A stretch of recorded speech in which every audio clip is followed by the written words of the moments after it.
Boa noite, irmãs e irmãos que acompanham hoje essa doutrinária, essa palestra. Quero dar primeiro um grande abraço para os amigos e amigas do Centro Espírita Jorge Olímpio, essa casa tão amorosa, da qual eu gosto tanto, e agradecer, pelo convite para estarmos aqui dialogando sobre a nossa doutrina tão consoladora, sobre as palavras do nosso Mestre Jesus. Hoje o nosso tema é a parábola do semeador, e nós vamos usar como referência o Evangelho segundo o Espiritismo, capítulo 17, item 5, além de outras fontes da própria codificação espírita e alguns autores também da literatura espírita. Antes da gente partir para a interpretação dessa parábola, é sempre bom a gente relembrar que as parábolas, que eram narrativas acerca do cotidiano daquelas pessoas, elas eram importantes recursos utilizados pelo Mestre Jesus para passar os seus ensinamentos. Amélia Rodrigues, inclusive, diz que as parábolas são importantes recursos psicopedagógicos, porque Jesus conseguia, através delas, alcançar um público que era muito diverso. O público que ouvia o Cristo era formado por pessoas de diferentes graus de instrução, mas através dessas imagens do cotidiano, juntando com a sua sabedoria, com a sua sensibilidade a essas narrativas, ele conseguia acessar a alma humana, trazer uma reflexão mais profunda para essas pessoas. Por isso, é importante a gente dar atenção aos diversos elementos que vão aparecer nessa parábola do semeador. Porque o Cristo, na sua inteligência, na sua sabedoria, ele não colocaria nenhum elemento ali em vão.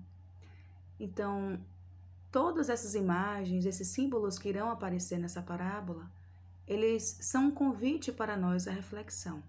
Então, a gente vai analisar alguns deles aqui, lembrando que a gente não está encerrando aqui nenhuma interpretação, Temos 30, 40 minutos de diálogo, e estamos falando também do Mestre Jesus, De uma riqueza de significados que tem em suas parábolas e que muitas interpretações foram dadas, E aqui eu vou trazer apenas algumas, tá bem? Então vamos lá. Eu vou ler a parábola primeiro para a gente poder ir analisando. No Evangelho segundo o Espiritismo, o trecho que foi utilizado, do Novo Testamento foi o Evangelho de Mateus, no capítulo 13, que diz o seguinte: Aquele que semeia saiu a semear, e semeando, uma parte caiu ao longo do caminho, e os pássaros do céu vieram e comeram. Outra parte, em lugares pedregosos, onde não havia muita terra. As sementes logo brotaram, porque carecia de profundidade a terra onde haviam caído. Mas levantando-se, o sol as queimou, e como não tinham raízes, secaram. Outra parte caiu entre espinheiros, e estes, crescendo, as abafaram. Outra, finalmente, caiu em terra boa, e produziu frutos, dando algumas sementes 100 por 1, outras 60 e outras 30. Ouça quem tem ouvidos de ouvir. E logo em seguida, o Mestre Jesus, o próprio Mestre, ele vai trazer a explicação para esta parábola.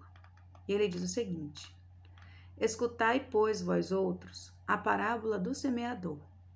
Quem quer que escuta a palavra do reino e não lhe dá atenção, vem o espírito maligno e tira o que lhe fora semeado do coração. Esse é o que recebe a semente ao longo do caminho. Aquele que recebe a semente em meio das pedras é o que escuta a palavra e que a recebe com alegria no primeiro momento, mas, não tendo nela raízes, dura apenas algum tempo. Em sobrevindo reveses e perseguições por causa da palavra, tira ele daí motivo de escândalo e de queda. Aquele que recebe a semente entre espinheiros é o que ouve a palavra mas em quem logo os cuidados deste século e a ilusão das riquezas abafam aquela palavra e a tornam infrutífera. Aquele, porém, que recebe a semente em boa terra e que escuta a palavra, que lhe presta atenção e em quem ela produz frutos, dando 100 ou 60 ou 30 por um é a boa terra. Então, a semente, primeiro vamos analisar aí a semente. Ela, pelo próprio Jesus, é comparada à palavra de Deus. E o que a gente pode considerar aqui como palavra de Deus, né? Trazendo essa parábola para a nossa vida. A gente pode pensar nas ideias que manifestam a sabedoria divina, os pensamentos sobre a realidade espiritual, sobre caridade, sobre amor, tudo aquilo que possa edificar o bem. A semente que, inclusive, cada um de nós podemos lançar, né? Se estamos afinizados a esse bem, nós podemos ser também semeadores. Lembrar que esta semente, ela vai ter um alto poder de alcance. Porque quando você lança um punhado, você pega um punhado de sementes e lança essas sementes, elas vão se espalhar, né? Elas vão se espalhar ao longo do caminho. E na parábola do semeador, vão se espalhar por diferentes tipos de solo. Essa realidade espiritual, portanto, essa verdade espiritual, essa palavra de Deus que está nessa semente, ela pode, portanto, ser acessada por todos que desejem estar em contato com este conhecimento. Deus, ele não vai fazer distinções, né, entre as pessoas, entre os seus filhos, porque ele justamente semeia por todos os tipos de solo. Então, ele lança, né? Ele ativamente vai e lança. O semeador lança essa palavra de Deus. Interessante notar aí também que Deus respeita o processo germinativo de cada um, o modo como cada um vai conduzir a sua evolução, o modo como cada um vai preparar este solo. Ele simplesmente lança as sementes, né? E aí a gente vai se perguntar, quem são estes solos nessa semeadura? Para o Cristo, na própria explicação da palavra, ele utiliza a simbologia do coração humano, quando ele diz: quem quer que escuta a palavra do reino e não lhe dá atenção, vem o espírito maligno e tira o que lhe fora semeado no coração. E é muito bonito, né? Há uma beleza muito grande nessa simbologia aí, né? Nessa simbologia do coração. Por quê? Toda ideia para operar uma transformação no ser, para operar uma mudança significativa no ser, ela precisa tocar o campo do sentimento. Se a gente pensar nas memórias mais nítidas da nossa vida, elas estão relacionadas a situações que nos mobilizaram afetivamente. Fica gravado em nossa memória com os elementos, né? Outro exemplo dessa importância do afetivo na aprendizagem, né? Seja aprendizagem nas instituições formais, nas escolas, seja aprendizagem da própria cultura. A aprendizagem de forma significativa, ela vai envolver, né, essa influência, essa relação do cognitivo, né, do racional e do afetivo, do campo das emoções. Então, o pensamento, ele não pode ser considerado separado das emoções, separado dos sentimentos, porque nós somos seres integrais, né? Nós não somos seres que somos máquinas que raciocinam apenas. Nós sentimos. E os nossos sentimentos, eles dizem muito sobre nós. Então é bonito quando Jesus compara este solo ao coração, né? Não é em vão que este símbolo está nessa parábola.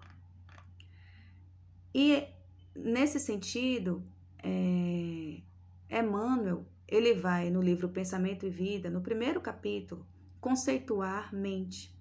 Eu achei interessante trazer aqui esse conceito de mente para a gente poder entender por que o cognitivo e a emoção, elas estão imbricadas, né? Emmanuel nos diz o seguinte: definindo a mente por espelho da vida, reconhecemos que o coração lhe é a face e que o cérebro é o centro de suas ondulações, gerando a força do pensamento que tudo move, criando e transformando, destruindo e refazendo, para aperfeiçoar e sublimar. Em todos os domínios do universo, vibra, pois, a influência recíproca. E que influência é essa? Ele diz: o reflexo esboça a emotividade. A emotividade plasma a ideia. A ideia determina a atitude e a palavra que comandam as ações. Então, o benfeitor Emmanuel traz, né, nesse trecho, nesse capítulo, essa importância fundamental dos processos emocionais nessa dinâmica da vida. Porque muitas vezes a gente confunde a evolução espiritual com desenvolvimento intelectual. Mas o desenvolvimento espiritual, o desenvolvimento moral, ele não é só o intelecto, ele não é só o conhecimento, né, formal que a gente acessa. Jesus, ele vai nos convidar aí a tornar fértil o quê? Esse campo emocional. Ele vai nos convidar a preparar este solo para germinar essa ideia, essa palavra de Deus. Então, é essa emoção que precisa ser arada e trabalhada para que a ideia germine. Sem o campo emocional preparado, nenhuma ideia pode frutificar. Nenhuma ideia pode operar mudanças em nossa vida. E aí, quando a gente está falando desses solos, né? O que seriam esses solos inférteis? Primeiro vamos começar pelos inférteis. Quando a gente fala aqui que é preciso preparar, né, emocionalmente este solo para a palavra, se a gente observar os solos inférteis, né, todos eles vão ter justamente em comum o fato de o bem não conseguir realmente se enraizar no campo mais profundo do sentir. Alguns corações até conseguem, né, ouvir, dar atenção à mensagem do Cristo, que são esses solos pedregosos e espinhentos. Eles conseguem, né, de início ouvir a palavra de Jesus e até com uma alegria inicial, como o próprio mestre diz, mas eles ainda não sentem verdadeiramente essa palavra de Deus. Eles não sentem verdadeiramente o que o bem pode fazer em nós. E no livro Vivendo com Jesus, Amélia Rodrigues, ela vai destrinchar essa parábola do semeador e ela vai trazer com muitos exemplos o que seriam esses solos inférteis, né? Então, no solo da beira do caminho, Amélia Rodrigues nos diz que ele é marcado pela indiferença e ela compara as aves que comem as sementes aos vícios e à insensatez humanas. São pessoas que ainda estão muito voltadas apenas para essas questões materiais, né? Deixando-se vencer pelo egoísmo, pela avareza, o que vai tornando esse solo árido. Já o solo com pedras e espinhos são pessoas que têm um comportamento ainda rude, ainda muito grosseiro, que são guiadas muito pelo mau humor, pela irritabilidade. E ela nos diz, mesmo quando se lhes cuida, estes solos parecem impermeáveis para uma reforma interior, para a modificação de estrutura interna, sempre armadas contra tudo e todos. Às vezes, o bem desenha alguma esperança, mas o solo não suporta o calor da agressividade e a falta do adubo da ternura e do amor para sobreviver. Então, falta justamente isso que a gente está falando aqui. Falta esse acolhimento, né, dessa semente pelas emoções. Profundamente, é como se aqui fosse mais superficial o intelecto e é preciso aprofundar para alcançar, metaforicamente, né, simbolicamente, esse campo do sentimento, esse campo do coração. E aí, no próprio Evangelho, no próprio capítulo 17, após essa explicação da parábola, os Espíritos nos trazem a comparação destes solos às pessoas espíritas, né? Como é que seriam o comportamento do espírita com o solo infértil, que ainda tem esse solo infértil. Então, eu vou ler também essa passagem do Evangelho para ficar mais claro para a gente. Ele diz assim, não menos justa aplicação encontra essa parábola nas diferentes categorias de espíritas. Não se acham simbolizadas nela os que apenas atentam nos fenômenos materiais e nenhuma consequência tiram deles, porque neles mais não veem do que fatos curiosos? os que apenas se preocupam com o lado brilhante das comunicações dos espíritos, pelas quais só se interessam quando lhes satisfazem a imaginação, e que depois de as terem ouvido, se conservam tão frios e indiferentes quanto eram antes? Os que reconhecem muito bons os conselhos, dos espíritos e os admiram, mas para serem aplicados aos outros e não a si próprios? Aqueles, finalmente, para os quais essas instruções são como a semente que cai em terra boa e dá frutos. E é muito interessante essa passagem porque é um convite à nossa reflexão.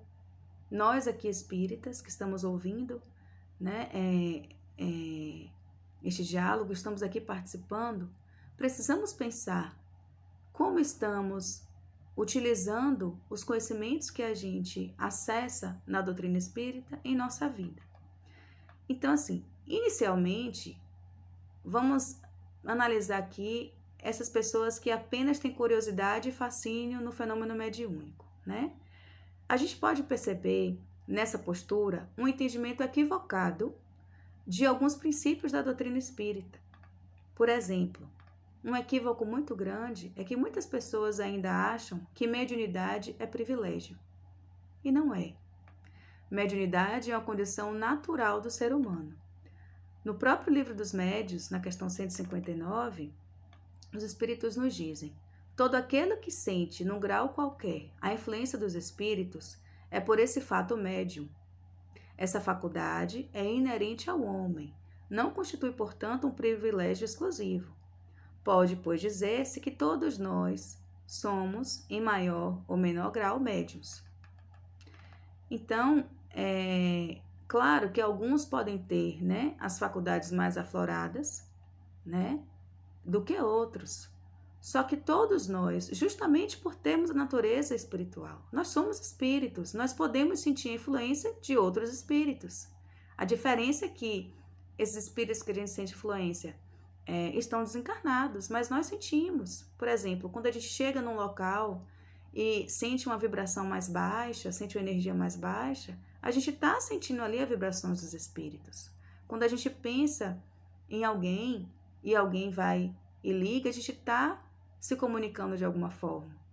Quando a gente sonha com fatos que podem vir a acontecer futuramente, a gente está em contato, com esse plano espiritual.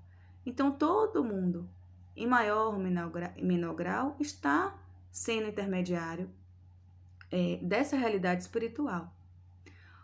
Outro equívoco, que se tem muito grande nesse comportamento de estar apenas se importando com os efeitos, da mediunidade, os efeitos físicos ou as comunicações mediúnicas, as manifestações exteriores, é porque confundem a mediunidade ostensiva, mais aflorada, com a qualidade moral do médium. É como se o médium que tivesse alguma faculdade desenvolvida fosse moralmente superior. E não é isso que acontece. Novamente, os espíritos nos dizem, na questão 226, o seguinte: o desenvolvimento da mediunidade, quando guarda relação com o desenvolvimento moral dos médiuns? E aí os espíritos respondem: não. A faculdade propriamente dita se radica no organismo, independe da moral. O que vai determinar, a moral do médium é o uso dessa mediunidade.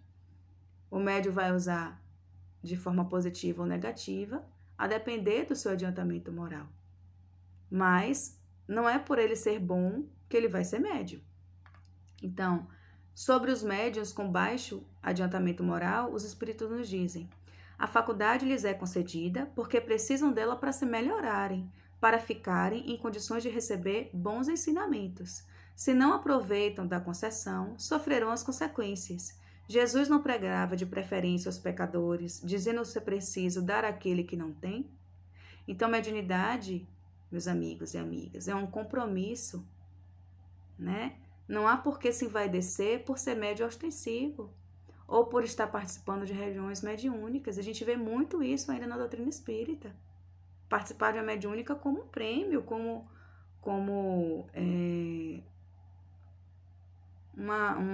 um grande, como posso dizer, como uma superioridade. E não é isso que acontece. Muitas vezes a mediunidade é compromisso.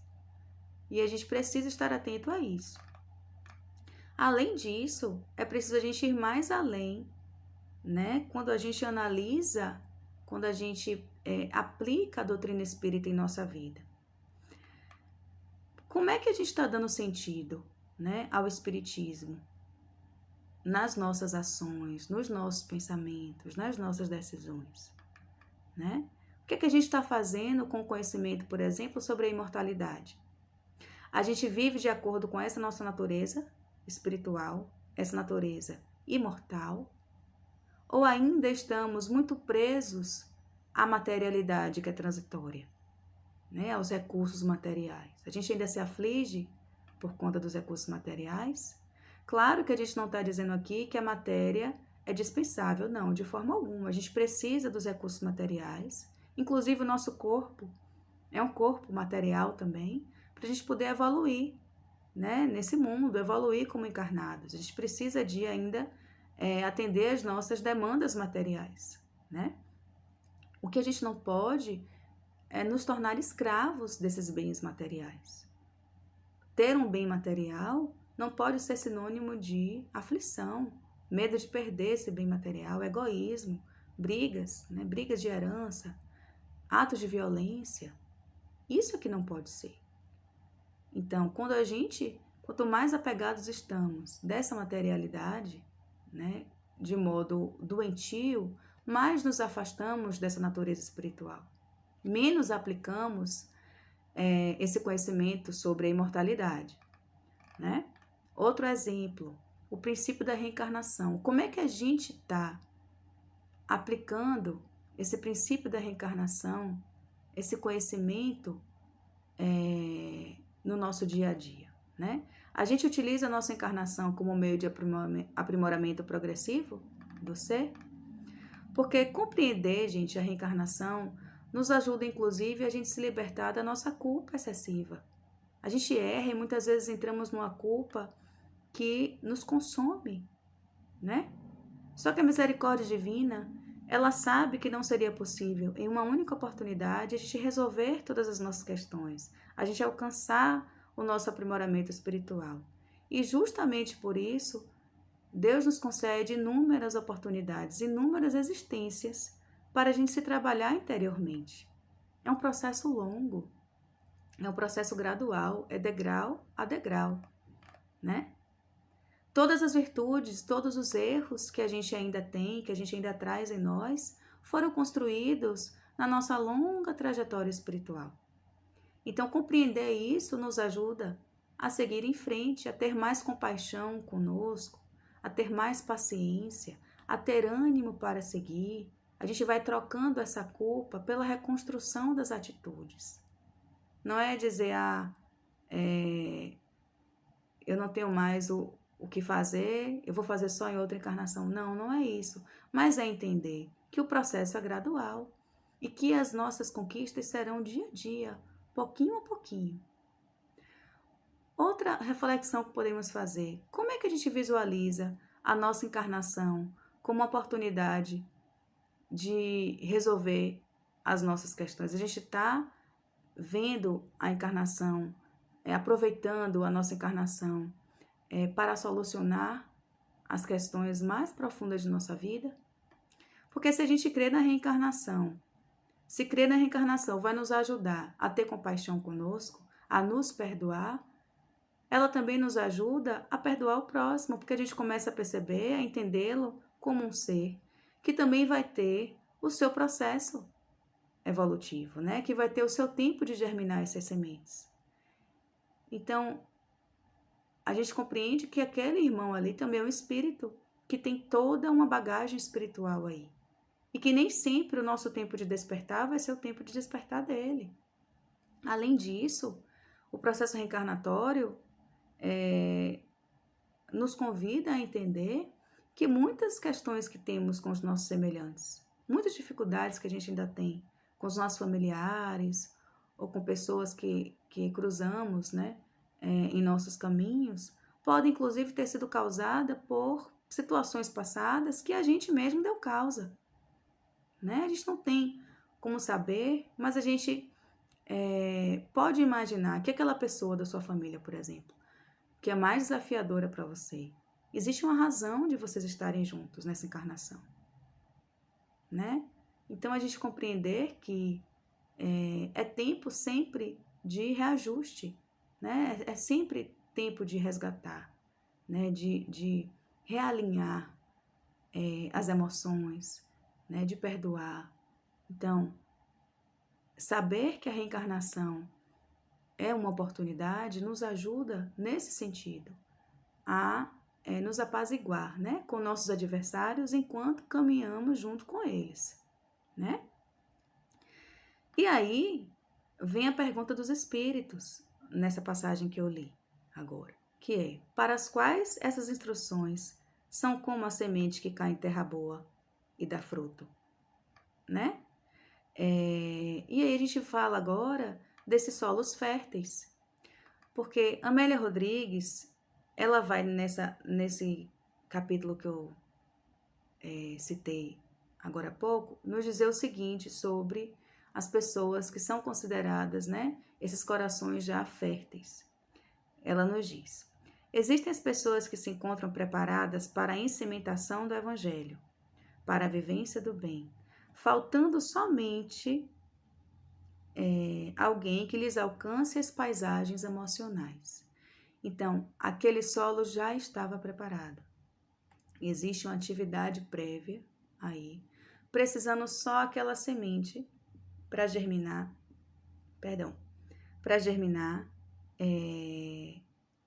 no campo dos sentimentos. Novamente aí, a gente está vendo que esse solo é o campo do sentimento, como ela faz. Alguém que lhes alcance as paisagens emocionais. E uma parte que é muito interessante dessa parábola, talvez eu acho que é uma das mais interessantes. Ela diz o seguinte sobre o solo fértil: aquele que recebe a semente em boa terra é o que escuta a palavra, lhe presta atenção e em quem ela produz frutos, dando 100 ou 60 ou 30 por um. Ou seja, cada semente, mesmo em terra boa, irá germinar de modo diferente. No item anterior desse mesmo capítulo do Evangelho, do capítulo 17, a gente tem aqui os bons espíritas, né? E os espíritos, eles vão destacar que a maturidade do senso moral é a qualidade do verdadeiro espírita. Então, ele diz: provém isso de que a parte, por assim dizer, material da ciência espírita somente requer olhos que observam, enquanto a parte essencial da doutrina exige um certo grau de sensibilidade e que se pode chamar maturidade do senso moral, maturidade que independe de idade e que independe do grau de instrução. Então, novamente, não vai ser o conhecimento intelectual que vai definir o bom espírita. De nada adianta a gente fazer vários cursos na casa espírita, né? Ler toda a codificação, ler vários autores da literatura espírita, se esse conhecimento que a gente acessa não é aplicado em nosso trabalho íntimo, né? Quando o mestre fala que uma semente deu 100, outra deu 60 e outra deu 30 frutos por um, ele nos diz que esse solo fértil ele não precisa obrigatoriamente ter uma produtividade máxima, né? Não precisamos sermos perfeitos. Basta existir aí um esforço contínuo em prol dessa reforma interior. Então, ainda nesse item, os bons espíritas, os espíritos nos dizem: reconhece-se o verdadeiro espírita pela sua transformação moral e pelos esforços que emprega para dominar suas inclinações más. Ou seja, é o esforço, né? Ninguém está pronto ainda. Estamos num mundo de provas e expiações. Deus seria injusto, não seria misericordioso se esperasse da gente a perfeição, porque a gente ainda não tem esses recursos trabalhados em nós para entrarmos nessa classificação de espíritos perfeitos, tanto que ainda estamos aqui, nesse planeta. Precisamos reencarnar aqui, porque a gente tem ainda provas, né? Tem situações a expiar. Então, a gente precisa atentar também que este solo, ele não envolve uma postura passiva, né? De simples recebimento das sementes. O solo, todo solo é um sistema que dá vida, né? É um sistema que sustenta raízes. E aí a gente tem que se perguntar, que solo nós estamos sendo? E que solo nós queremos ser, né? E nós, enquanto espíritas, como estamos arando este solo? O que estamos fazendo dessa doutrina tão consoladora que nos liberta? Porque saber que a morte, como conhecemos, né? Ela não existe, que a vida continua, é uma libertação, é uma consolação para a nossa vida, né? Saber que a gente terá oportunidades e que a gente precisa ter acolhimento com nossas dores, acolhimento com as nossas dificuldades, porque Deus nos acolhe nesse sentido, né? O mestre que é semeador nos espera pacientemente nessa semeadura. E analisando agora o elemento do semeador, né? A gente também pode se colocar nesta posição, pode analisar a nossa vida a partir dessa perspectiva daquele que semeia. E é justamente o primeiro versículo dessa parábola que diz: aquele que semeia saiu a semear. E nesse ponto, a gente pode tirar várias lições. A primeira delas é que esse semeador ele tem uma postura ativa. Ele é a pessoa que se lança, ele não espera. Ele sai ao encontro desse campo de trabalho. E assim, essa semente, né, como toda ideia que concretiza a manifestação da palavra de Deus, do bem, pode ser tanto projetos coletivos como projetos pessoais também. Né? Se a gente pensar em nós como semeadores, desde que a gente esteja voltados para o bem, os nossos projetos podem ser também essas sementes, né? No capítulo 19 do Evangelho segundo o Espiritismo, no item 12, que fala da fé humana e da fé divina, os Espíritos nos dizem o quê? Que no homem, a fé é o sentimento inato de seus destinos futuros. É a consciência que ele tem das faculdades imensas depositadas em germe no seu íntimo. O homem de gênio que se lança à realização de algum grande empreendimento triunfa se tem fé, porque sente em si que pode e há de chegar ao fim colimado, certeza que lhe faculta imensa força. Então, nessa passagem, ele diz, inclusive, que antes do Cristo só se pensava numa fé seguindo esse caráter religioso. Mas o Cristo vem nos mostrar que a gente pode ser instrumento dessa fé, né? Que a gente pode operar milagres, que a gente pode ser deuses, né? Nesse sentido, nessa ideia de poder operar mudanças, né? Da fé que transporta essas montanhas. Então, todos os propósitos da nossa vida, desde que voltados para o bem, eles podem ser considerados concretização dessa fé. E isso é importante para a gente se ver como semeador. Porque às vezes a gente acha que ser o semeador é só ter grandes causas, né? Causas coletivas que trazem o bem de uma forma mais ampla, mas a gente pode ser o semeador dentro da nossa casa, o semeador no nosso trabalho. A gente pode ser o semeador na nossa luta diária para vencer nossas imperfeições. Semear o nosso próprio coração. Outro exemplo que o semeador nos traz aí é que ele é paciente.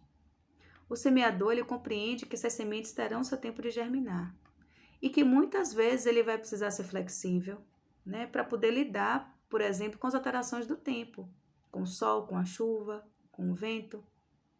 Nem tudo será possível controlar. E ele tem essa flexibilidade, né? Ele compreende que nem tudo está no controle dele. E isso é importante para a gente. Que bom que não estamos no controle de tudo, né? Porque, veja, nós ainda temos nossas limitações, nós estamos caminhando. Nós não conseguiríamos dar conta de tudo, seria extremamente cansativo, seria até injusto conosco carregar um fardo que a gente não pudesse sustentar. Então, não é possível dar conta de todas as circunstâncias da vida.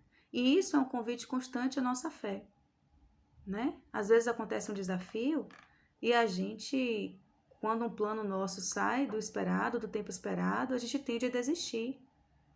Porque muitas vezes a gente busca esse resultado imediato das nossas realizações. A gente esquece que todo o aprendizado ele vai estar nesse processo. Desde a hora que a gente planeja até o movimento, né, de concretização, no sentido de aplicar os planos, dia a dia, até mais para frente a gente alcançar o nosso objetivo. E é tão bonito quando a gente olha para trás, depois do objetivo alcançado, e percebe a longa trajetória que a gente caminhou. Quantas pessoas a gente interagiu, quantos sentimentos a gente precisou vivenciar e vencer, né? E lembrar também, o semeador, ele está ciente que ele está semeando no hoje e só vai colher lá no futuro. Por isso que é preciso fé. É preciso fé porque às vezes a gente está numa situação que às vezes não é nem nessa encarnação que a gente vai conseguir resolver. A gente não tem certeza, né? Mas a gente precisa entender que as limitações vão existir, mas que a gente deve continuar a seguir. O semeador também, outra característica dele, é que ele não desiste diante dos desafios, como a gente estava falando aqui, né? A gente vai encontrar diferentes desafios, a gente vai encontrar diferentes solos, né? Sejam circunstâncias da vida, como a gente falou agora, sejam até mesmo pessoas que não nos compreendam. Muitas pessoas não vão nos compreender, né? Contudo, esse semeador, ele insiste nessa semeadura. Ele está nesse contato constante com diferentes solos. Então, estar em contato com essas pessoas diferentes na nossa vida é fundamental para o nosso aprimoramento.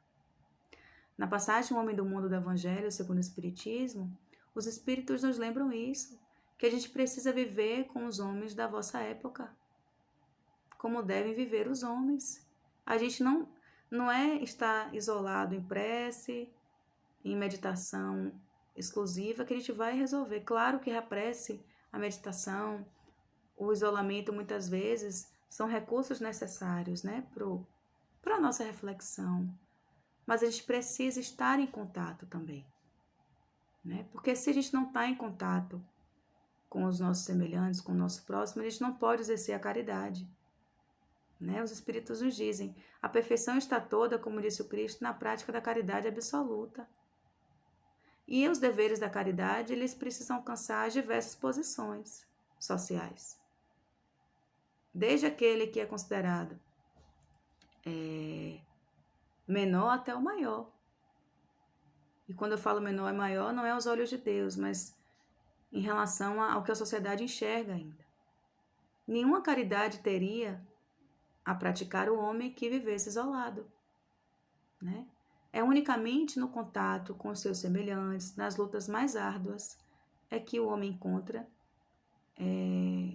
ensejo para praticar essa caridade, né? O motivo para praticar essa caridade. Isolado não tem caridade a ser feita. Emmanuel, né, nesse comentário, a parábola do semeador, no livro Paz, nos lembra que o semeador não está fechado em si mesmo. E já concluindo o nosso diálogo hoje, eu vou trazer esse trecho desse nosso benfeitor tão querido para a gente poder refletir, né, e guardar essa reflexão ao longo dessa semana, né, ao longo dos nossos dias.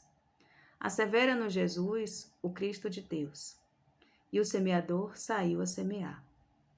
Isso equivale a dizer que o semeador saiu de si mesmo, a desvencilhar-se de todas as concepções de separatividade e egoísmo, a fim de auxiliar e compreender, trabalhar e servir amar e tolerar, com esquecimento de si mesmo para a vitória do bem. Que possamos, minhas amigas e meus amigos, contribuir ativamente, para essa germinação do bem, para essa germinação do amor, seja como semeadores, seja como solos férteis nos campos da nossa evolução. Um grande abraço a cada um e cada uma de vocês e que estejamos sempre com o Mestre Jesus.